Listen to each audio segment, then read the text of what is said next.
This episode of DoD TV is brought to you by RTP Outdoors, home of the groundbreaking Groundbreaker 3-in-1 food plot implement.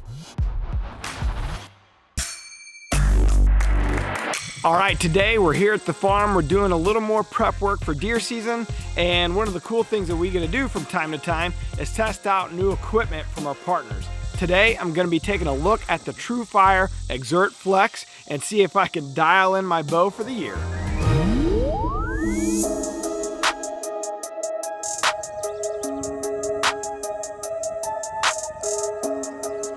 And trying out a new release from TrueFire called the Exert Flex. And if you've ever wanted to have the accuracy of a handheld thumb release style release aid, but you love the familiarity of a wrist strap, a caliber release, that's where I've always been until now. This new Exert Flex from TrueFire, it's got you covered. Of course, you got all the adjustments you'd expect from a high-end release. Overall length adjustment here at the post. Just spin it out and lock it in place with these set screws. Trigger tension's right here on the side and even has graduation showing what it currently is set at. Trigger travel set down here at the base of the trigger. Pretty much anything you need to adjust, you can adjust. The Exert Flex is the best of the handheld and wrist release world all in one. And the best part about it, it's in stock now. Go check it out.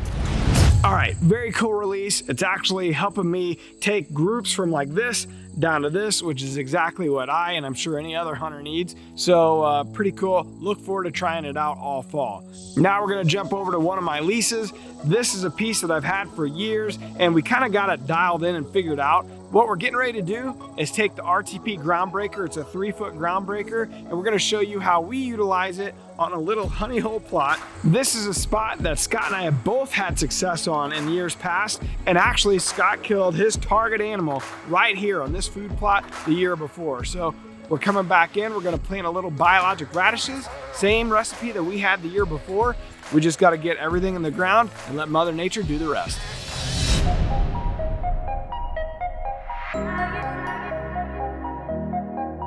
All right, we're up here at my lease today, the Ellsbury lease, and we've gotten all of our other plots planted, and this is the last lone plot we got left to do. Now, the cool part about this, you know, I don't have any equipment at this farm or anywhere near this farm, so I take the Groundbreaker from RTP, and this is a 3-foot with a wheel kit on it, and I can pull it with the Tracker 800. And we planted here last year, and the food plot turned out fantastic, and we had the same exact setup. So we've already kind of done our edges here, and we created a food plot out of this, so we know the acreage.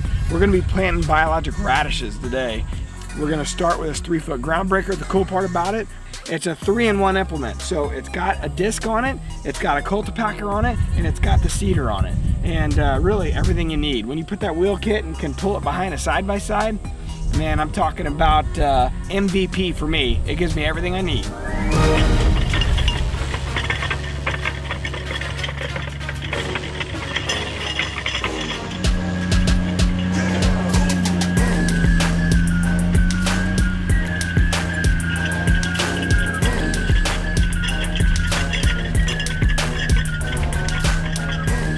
All right, it's about 6 o'clock and we are finally wrapped up with all of our food plots for 2022. I think this is the closest we've ever cut it, and that's the plan. We looked at DeerCast maps and we looked at that radar. The rain's starting to push through here from the west, and we timed it out just right. This has been a great August for our crew here, I know that. The cool part about this spot, you know, we call it the staging plot, and when I first started hunting in this lease, there was just one lone tree and a fence row. So we elected to go in a few years ago and carve out a little plot. And over time, we've extended it a little bit more and a little bit more. We put up a muddy box blind there, and we have it in the shape of a horseshoe. There's a little pinch point that's right in front of the blind. The deer move right through this little area. This has been a perfect setup for us, and pretty much once they're in the field, they're getting very close to within bow range, and they always end up feeding right around us and giving us that shot we need. All right, now we're gonna join up with the mad scientist himself, and we're gonna bring you a little late season action from last year that didn't make deer season 21. It's dialed in with food plot architecture. It's a late season. Well, Mark, he's the master at this. I look forward to seeing what this hunt's gonna bring us. You know, food plot architecture has taken so many different forms for us. I think the first time we uttered that phrase was probably 12, 15 years ago. Since then, we've taken it to all kinds of different levels. We put designs in our bean fields, turkey foot designs. We've added water holes in certain instances. We've created funnels with brush piles. Anything we can do to incentivize movement within bow range is what we're really talking about when we talk about architecture. Anything you can do to get that deer close. Well, here's a hunt that was late season last year. I think it was probably in the month of January. I killed a really good deer there late with a Traditions muzzleloader, and the beans were quite high. I couldn't get a shot. He stepped into one of our walking lanes. So in this instance, the food plot architecture turned from incentivizing movement to a shooting lane. Here comes a hunt from the latter part of the season last year. It was filmed in 22, but we're featuring it here in deer season 22, even though it was from the fall of 21.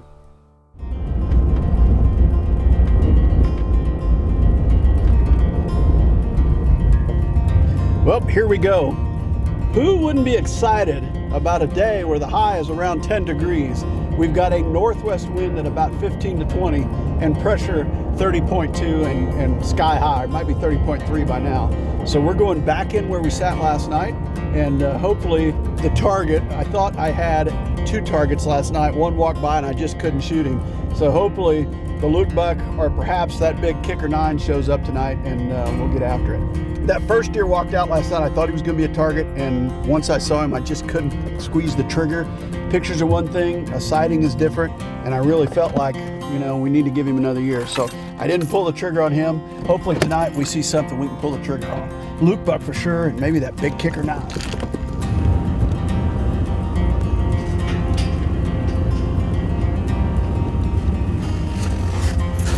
Just flying through the snow.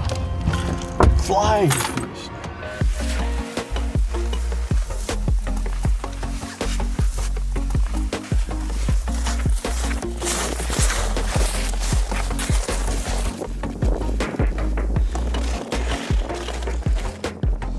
Well, we are settled in. We're ready to rock and roll. We had a bit of a walk in here, but we're back in my favorite late season spot.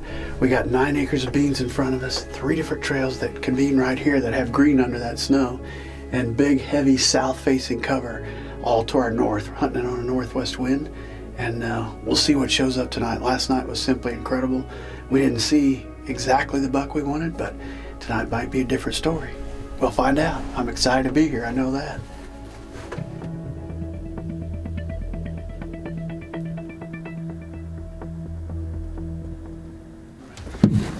Here we go. Yeah.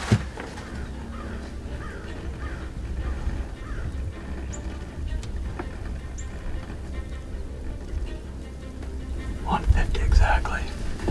3rd hash. Just wait for a broadside. Yeah.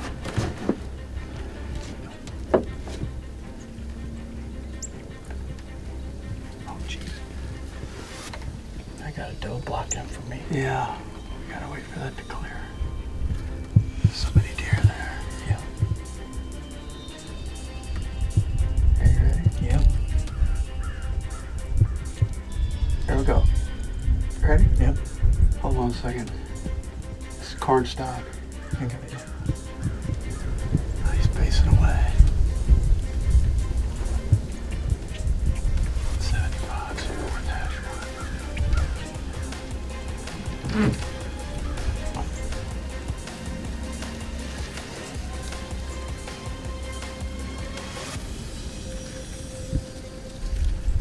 Okay, that just happened? Are you kidding me, buddy? Are you kidding me? He's 220 there. We'll just have to wait for him to come back out. Yeah. I don't even believe that just happened. I mean, we literally just got in here, got set up, and got good and ready, and we looked up, and there's that giant 9 with the kickers coming. I can't even believe it. Then I was waiting for an angle, kind of had it, didn't have it at that distance. I wanted it perfect, and I'm getting ready to squeeze, deer behind him, cornstalk in front of him, turned his body, a variety of different things why I didn't shoot, because I want it perfect. And then 2 bucks got in a fight, and pushed him off the field. He went from 150 to 170 to 220. So he's still standing over there. I'm not trying that shot. I'm hoping he comes back. He may not, but I just can't even believe how all that went down. I cannot believe it. More deer coming in.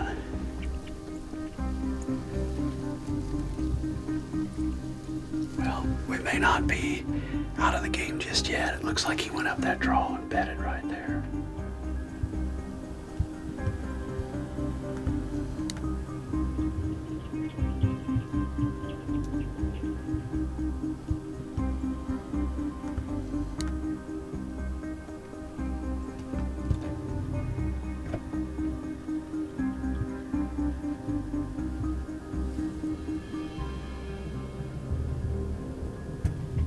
He's coming out. See what kind of distance we get him under.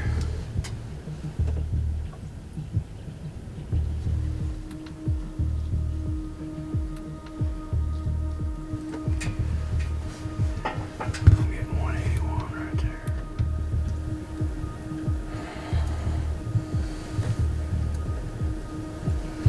Our target got up out of his bed and he's heading our way right now. We don't have an angle on him, but we'll see if we get an angle on him. He's out in the cornfield. He may go back to the beans. He may come closer. We'll see. Just keep an eye on him.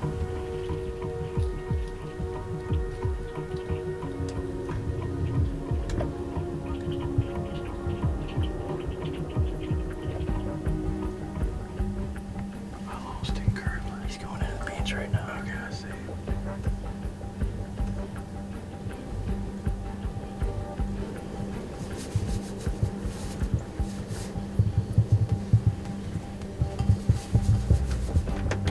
Trying to get my wish here on this path.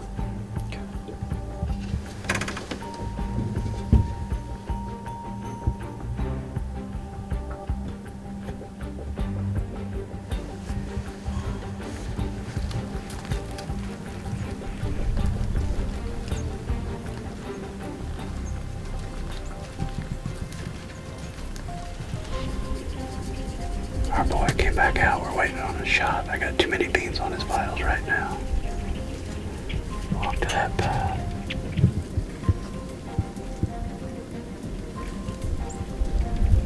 Here it comes.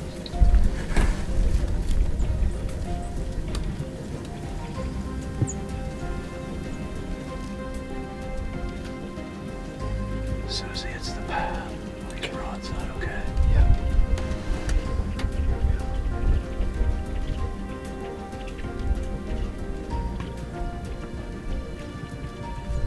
Bat? Ready? Yep.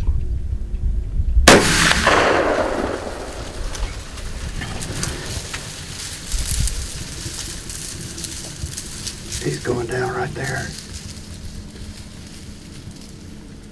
He's down. I believe he is, isn't he? He's down. Huh? He's down. He's down. He's down.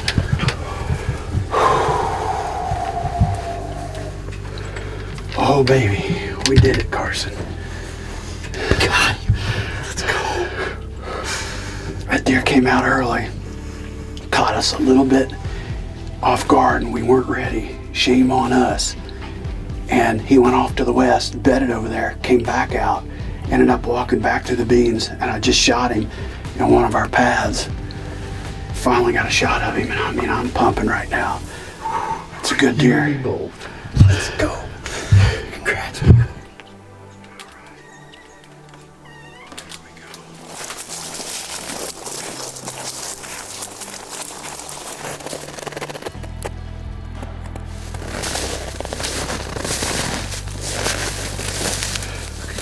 Boom, baby. Look at this sucker. Woo! Oh boy. Holy cow, Carson. Look at that. There we go.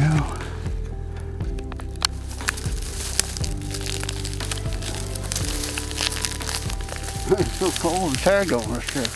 Well, this marks the end of the fall 21 season. Here we are, January the 6th of 22, and a buck that actually came in for the food, I believe. We had pictures of this deer probably 1.5 miles north of here back in November, early November, mid-November, and then nothing else. And then he showed up last night for me and Wade, and at first we weren't sure who he was, and then figured out who he was, and it got dark, and ended up coming back in tonight and killing the deer. I've talked about it before. This is one of the best late season places I know of, and man, it was on fire tonight. They love these south-facing brushy hills right here, and he came out tonight, and I mean, it was just awesome. Came onto the field early, then the field cleared, he went off to the west, then he came back out, then he fed all the way up through the beans and gave me a 100-yard shot, and I was just tickled to death to kill what I feel like is a very mature Iowa deer. Looking at his head and his body and everything, I'm just tickled to death with him. Awesome way to end the season, and just an awesome exclamation point to the grand finale. Awesome, awesome year. DeerCast is now supercharged with maps. Get ahead of your game with killer new features like live Doppler radar, wind check out to 5 days, virtual rain gauges, GPS path tracking, and more. Plus, get our 14-day revolutionary DeerCast prediction and access to DeerCast Track. Prep, predict, and pursue with DeerCast. Here it is, late July, and finally got all of our Iconics cameras up in Iowa, and now we're putting out some Analogic Supplement Gold, and we've always had our best pictures the first, second week of August, so we like to get our cameras out late July, put the Analogics in front, let them click for a few weeks before we pull that first round of cards. We've tried regular corn, we've tried a lot of different things, and it seems like we get every buck within 2 to 3 weeks with Supplement Gold.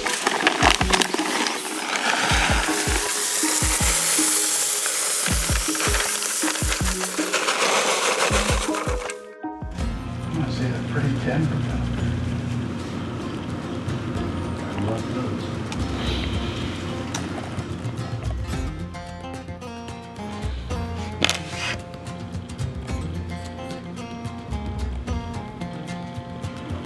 Right below where that trail is. Oh, look at there. Big deer. Nice deer. Nice deer. Big deer. It's one of the best days of the year for us, just because it's kind of the real start to the season in terms of where are the targets, what do they look like, did they grow? We just collected cards from probably 30-ish cameras, I would say, here in Iowa. We have another 8 to 10 still to go through, and we're checking out who's where, what they look like, and making plans for food plots that aren't in the ground yet. Maybe we need to add some, protect a few with hot wires. So the wheels are starting to spin as we look through these deer, and all of a sudden we're looking at a lot of different cards, and there's a lot of bucks in front of us, and we're going through all the plans on different farms. In reality, we'll have to take some time and let all this sink in, and make some final plans on food plotting and stand selection before it's too late. So this is when it all starts. Wheels are turning on all three brains right now. From the looks at it, going through these cards, first round of cards, looks pretty promising. As long as we can keep EHD away. It's been really, really dry. We got about an inch across all of our farms here a few days ago, and they're calling for more come Friday, and just hope it stays away, because I think it's going to be really promising just going through these cards.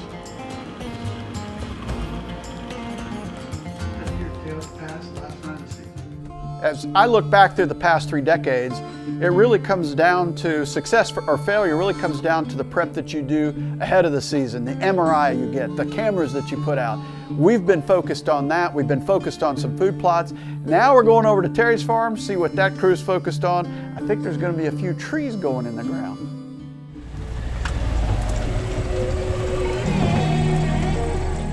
We're out here today. We're getting ready to put some scrape trees up, and we always like to use these shingle oaks like this. They just hold their leaves really good throughout the fall, and those deer really like to get up, and they really can put their racks up in it and kind of shake it. Those leaves will die and they'll stay brown, but they hold really good. As long as you cut them before the first frost, they'll hold their leaves all year. The deer seem to really like that. They can add a little more scent to it with their facial glands and all that stuff. So that's what we always use for scrape trees. So we're gonna zip a couple of them down there and use the tracker and drag them down there to the field where we're gonna put them up.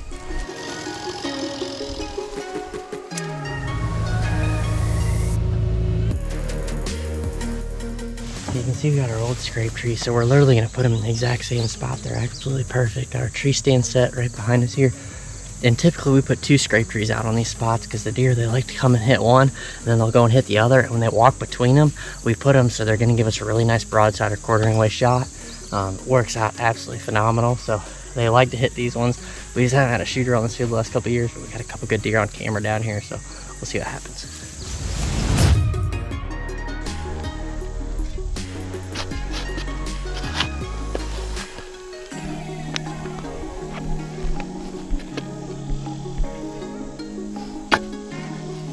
Well, we got our scrape trees in the ground here, and one thing we like to do with them is we like to trim them on that back side. We want to force the deer to come. We got a couple limbs picked out, like this one, that one, and the other one on the other side. Those are the 3 we want the deer to scrape on, because that's going to give us our best chance. They're going to come in to work it, they're going to face the tree, they're going to give us a nice quartering away shot, or if they walk between the 2 scrape trees here, they're going to give us a broadside.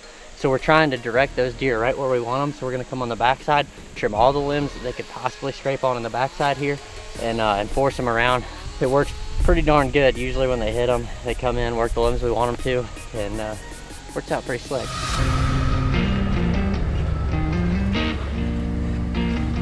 Okay, Forrest, how do you pick out the perfect scrape tree? Well, you go around and you look for a tree that we like ours about that big in diameter, maybe 4 or 5 inches, and you want some horizontal limbs coming out, so when you put it, you have a couple limbs they can scrape on, and you can face it towards the blind so the deer can come in and work it. I think this one is, I think it fits the bill. Beautiful, look at that thing.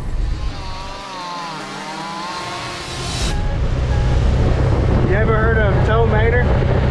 Mater? Toe mater. No. The truck and cars. Oh, yeah.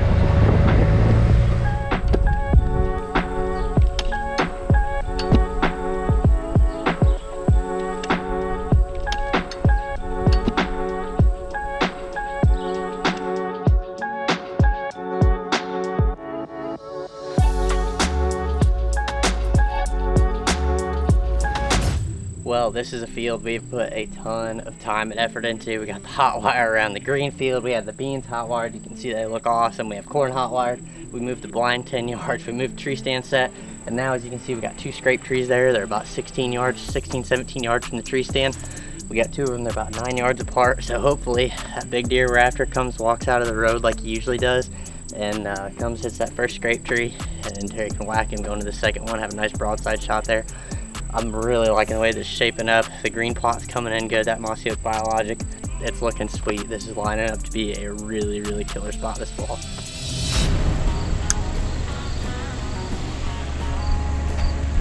I love cows. Come on, let's see if you'll follow.